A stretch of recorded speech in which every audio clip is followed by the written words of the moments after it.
Tomorrow is the first official day of summer, and that often means more and more time spent outside in the sun. But some dermatologists are worried about posts trending on social media urging people to stop using sunscreen. Our Kylie Panetta joins us live here in the studio this morning. So what are these posts saying, and what about them is misleading? Good morning, Justin and Caroline. Well, the claims circulating online stem from the idea sunscreen isn't necessary. The post claims sunscreen can block you from getting enough natural exposure to sunlight, and that they contain potentially harmful ingredients.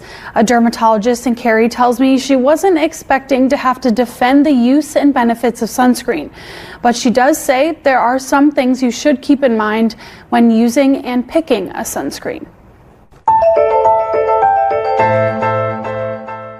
I graduated from medical school in '07, so been doing it a long time, and I love the skin just because it's the most visible, accessible organ. As a dermatologist, Dr. Shelly Cathcart often spends time educating patients about sun protection. I always recommend at least a 30, and because of sunscreen application errors, I often even say go ahead with a 50. She says the effects the sun can have on unprotected skin are well-known facts backed by science. We know what a carcinogen the sun is. We know that UV radiation to your skin is going to damage your DNA. It's going to put you at an increased risk of skin cancers. So Dr. Cathcart says she wasn't expecting to see recent viral posts on social media telling people to stop using sunscreen. I'm surprised I'm going to have to come to sunscreen's defense. I mean, it's kind of gotten in hot water lately. Many posts online point to concerning ingredients. Dr. Cathcart says that's understandable, given past issues with some products. Avobenzone is fine, but you can see on the front here it says oxybenzone free, and that's one of the ingredients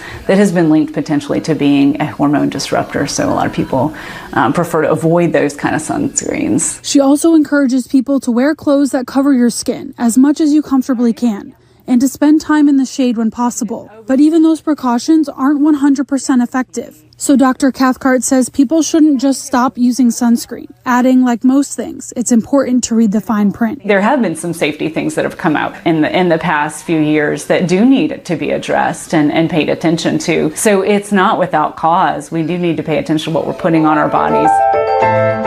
Some key takeaways Dr. Shelly Cathcart shared with me include 2 ingredients in sunscreen you may want to look for and avoid are oxybenzone and octinoxate. Lotion sunscreens are more effective, but if you use spray sunscreen, make sure to rub it in afterwards. And finally, reapply.